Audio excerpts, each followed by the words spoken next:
Hello students, welcome back to WBGSC। আজকে আমরা class 9-এর প্রশ্নবিচিত্রার 4 নম্বর স্কুলটা করব, যেটা তোমাদের বইয়ের প্যাসেজ দ্য শিপwrecked সেইলর থেকে দেওয়া হয়েছে। আমরা প্যাসেজটা এখানে একটু পড়ে দিচ্ছি, তোমরা পড়ে নাও, তারপর অ্যান্সারগুলো দেখো।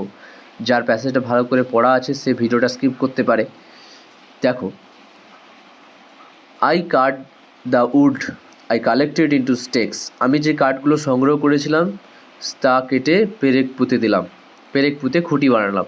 I drove into the ground in a semi circle around my tent. আমি এই খুঁটিগুলোকে তাঁবুর চারপাশে আধা বৃত্তাকারে মাটিতে পুঁতে দিলাম। The stake stood 6 inches apart from each other. প্রতিটি খুঁটি একে অপরের থেকে 6 ইঞ্চি দূরে দাঁড়িয়েছিল। I put the cable I had rescued from the ship around the stakes in the manner of a fence. আমি জাহাজ থেকে উদ্ধার করা তারগুলো খুঁটির চারপাশে বেড়ার মতন বেঁধে দিলাম। I used a short ladder to go over the fence. আমি বেড়া পেরোতে ছোট একটা মই ব্যবহার করতাম। ওয়ান্স ইন, যখন ভেতরে প্রবেশ করতাম, আই উইথড্র দ্য ল্যাডার, আমি কি করতাম, মইটা তুলে নিতাম। Show that I was completely fortified against the world outside, যাতে করে আমি বাইরের জগৎ থেকে সম্পূর্ণ সুরক্ষিত থাকতে পারি। Into this tent I bought all my stores and provisions. এই তাঁবুর ভেতরে আমি আমার সমস্ত জিনিসপত্র ও খাদ্য সামগ্রী নিয়ে এলাম। After I had been on the Iceland for 10 or 12 days, যখন আমি এই আইসল্যান্ডে 10-12 দিন কাটিয়ে দিলাম, it occurred to me that I would lose the measure of time. এটা আমার কাছে কী হবে যে আমার মনে হলো আমি সময়ের হিসাবটা হারিয়ে ফেলবো। This was because I had neither watch নর ক্যালেন্ডার। এর কারণ ছিল আমার কাছে কোনো ঘড়ি ছিল না এবং কোনো ক্যালেন্ডারও ছিল না। টু প্রিভেন্ট দিস, এটা রোধ করতে, I cut with my knife a large post upon a large post to the dates of my landing. আমি এটা রোধ করার জন্য আমার বড় একটা খুঁটি দিয়ে দ্বীপে নামার তারিখটি ছুরি দিয়ে কেটে লিখে রাখলাম। I put a notch with my knife for everyday. আমি প্রতিদিনের জন্য ছুরি দিয়ে এই ঘাসটা কাটতাম। দেখো এরপরের অ্যান্সারগুলো তোমরা দেখো। প্রথম question, the writer of the above text is Daniel Defoe. উপরের লেখক বা এই পাঠ্যের লেখকটা হচ্ছেন Daniel Defoe. The distance between two stakes Crusoe drove into the ground was 6 inches। যে মাটিতে পুঁতে দেওয়া দুটি খুঁটির মধ্যে দূরত্ব ছিল 6 ইঞ্চি। The term rescue means to save or recover something from danger or harm. Rescue শব্দের অর্থ হলো বিপদ বা ক্ষতি থেকে উদ্ধার করা বা বাঁচানো। The writer of the text cut his knife upon a large post on the date of his landing because he wanted to prevent losing track of time as he had neither a watch or nor a calendar। যে তিনি তার ছুরি দিয়ে একটা কাঠের উপর দাগ কেটে রেখেছিলেন তার ল্যান্ডিংয়ের দিন থেকে। এটা কারণ কী ছিল? কারণ তিনি সময়ের পরিমাপটা হারাতে চাননি এবং তার কাছে কোনো কী ছিল না, ঘড়ি অথবা ক্যালেন্ডার ছিল না। তারপরে দেখো, Crusoe cut the wood he collected into stakes and drove them into the ground around his tent. Crusoe তার সংগ্রহ করা কাঠ থেকে খুঁটিতে পরিণত করেন, সেগুলোকে কী করে তাঁবুর চারপাশে মাটিতে পুঁতে দেন। Answer the following questions briefly. What did Crusoe use to go over his habitation. Crusoe তার বাসস্থানের উপর দিয়ে যেতে কী ব্যবহার করতেন? Crusoe used a short ladder to go over his habitation. Crusoe একটা ছোট্ট মই ব্যবহার করতেন তার বাসস্থানে পৌঁছানোর জন্য। হোয়ার ডিড ক্রুজো সি এ হলো প্লেস। ক্রুজো কোথায় একটা হলো প্লেস বা গর্তের মতন একটা অংশ দেখেছিল। The text does not explicitly mention a hollow place in the provided, but the answer is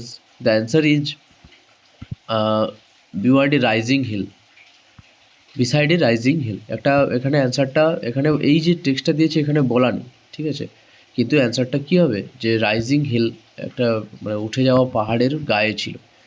আমি এডিট করার সময় এটা দিয়ে দেবো।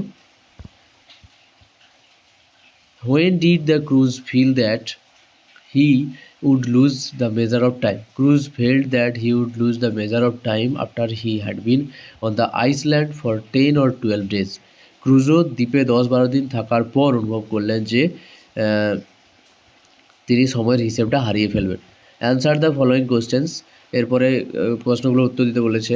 How did Crusoe keep counting the number of days he spend on the island? কীভাবে Crusoe দ্বীপে কাটানো দিনগুলির হিসাব রেখেছিলেন? Crusoe kept counting the number of days he spend on the island by cutting a notch with his knife on a large post for each day. Crusoe দ্বীপে কাটানোর দিনগুলির সংখ্যা রাখতেন প্রতিদিন একটি বড় খুঁটিতে ছুরি দিয়ে একটি করে খাঁজ কেটে।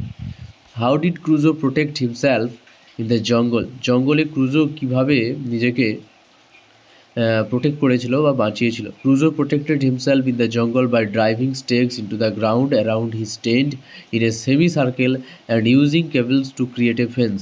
ক্রুজো নিজেকে জঙ্গলে সুরক্ষিত রাখতে একটা তাঁবুর চারপাশে খুঁটি পুঁতে আধা বৃত্ত তৈরি করেছিলেন এবং সেই খুঁটি দিয়ে তারের বেড়া দিয়ে দিয়েছিলেন।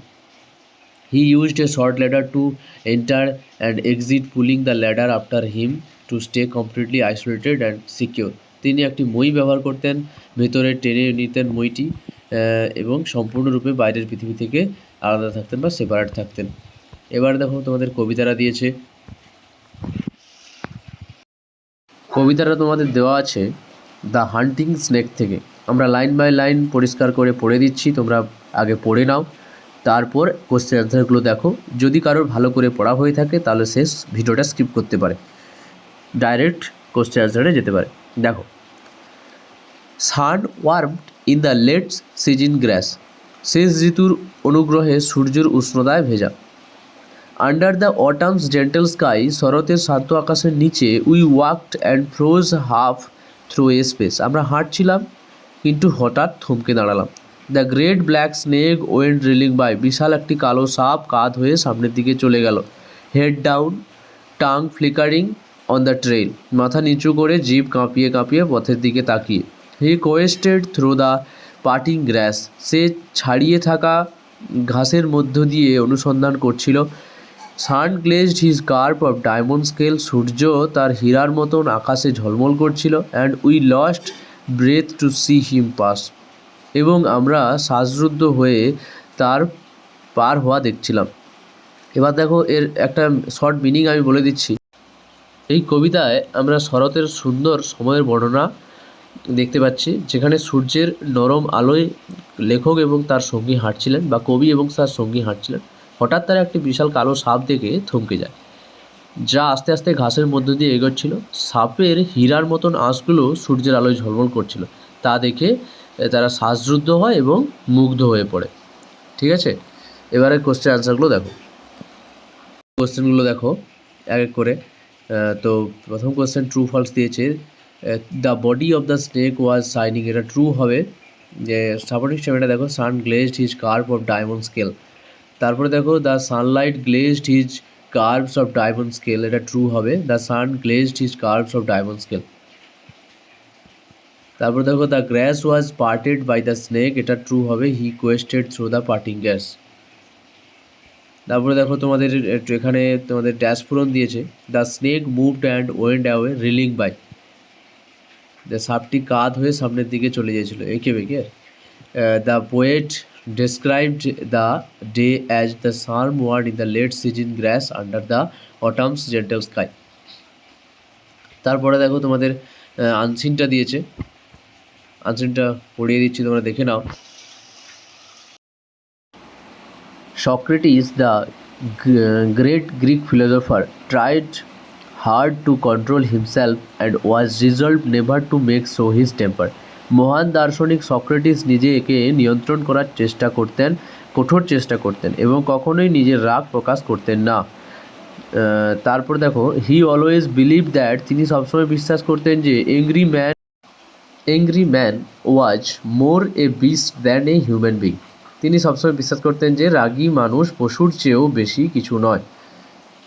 হি had a wife who use to lose her temper on the slightest excuse and tried her best to irritate the cool and calm philosopher. তার একটি স্ত্রী ছিল যিনি সামান্য অজুহাতে রেগে যেতেন এবং সর্বাধিক চেষ্টা করতেন তার শান্ত ও স্থির দার্শনিককে বিরক্ত করতে। One day C became more furious than ever and began to insult Socrates. একদিন তিনি আগের চেয়ে বেশি ক্ষুব্ধ হলেন এবং সক্রেটিসকে অপমান করতে শুরু করলেন। He went away and set on the door step his house. তিনি চলে গেলেন এবং নিজের বাড়ির দরজায় ধাপে বসে পড়লেন। Socrates' wife, finding that he was not paying attention to her loud and angry scolding, went up to him and emptied a pot full of water over him. সক্রেটিসের স্ত্রী দেখলেন যে তিনি তার চিৎকার এবং রাগান্বিত বকুনি উপেক্ষা করছেন। তখন তিনি তার কাছে গিয়ে তার উপর এক পাত্র পানি ঢেলে দিলেন বা জল ঢেলে দিলেন। The passer by were much amused at this funny incident. পথচারীরা এই মজার ঘটনায় খুব আনন্দ পেলেন। Socrates joined them in the laughter and quickly remarked after thunder comes rain. Socrates তাদের সঙ্গে হাসলেন এবং তাড়াতাড়ি মন্তব্য করলেন, বজ্রপাতের পর বৃষ্টি আসে। এবার তোমরা কোশ্চেন অ্যান্সারগুলো ভালো করে দেখে নাও। এবার দেখো আনসারের প্রশ্নগুলো দেখো। Socrates was a cool and calm philosopher, এটা ট্রু হবে। She tried her best to irritate the cool and calm philosopher, এটা supporting statement. The wife of Socrates poured water from a pot over the head of her husband, এটা true হবে। She went up to him and emptied a pot full of water over him. তারপর দেখো passer by were hugely entertainment at the funny incident made by Socrates wife, এটা true হবে। The passer by were must amused at this a funny incident. 4 number question, the Socrates wife was an angry women, এটা true হবে। He had a wife who use to lose her temper on her slightest excuse, সামান্য অজুহাতে যিনি রেগে যেতেন। এবার তোমাদের dash ফ্রন দিয়েছে এই আনসিন থেকে। দেখো Socrates always try to control himself and never make a show off his temper, নিজেকে সবসময় নিয়ন্ত্রণ করার চেষ্টা করতেন এবং কখনোই তার রাগ প্রকাশ করতেন না।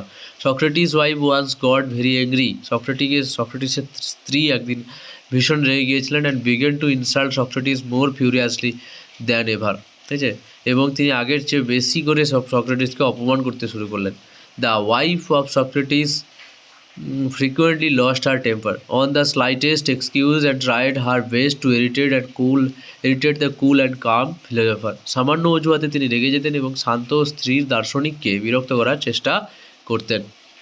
পরে কোশ্চেন দেখো, Socrates always trusted that an angry man was more a beast than a human being, Socrates সবসময় নিজেকে বিশ্বাস করাতেন যে যেগুলো রাগী পশুর চেয়ে মানুষ বেশি কিছু নয়, মানুষের মতো নয়। তারপর দেখো answer the following question. Who was Socrates? Socrates was a great Greek philosopher. How was his personality? His personality was calm, cool and composed and he always tried to control his temper.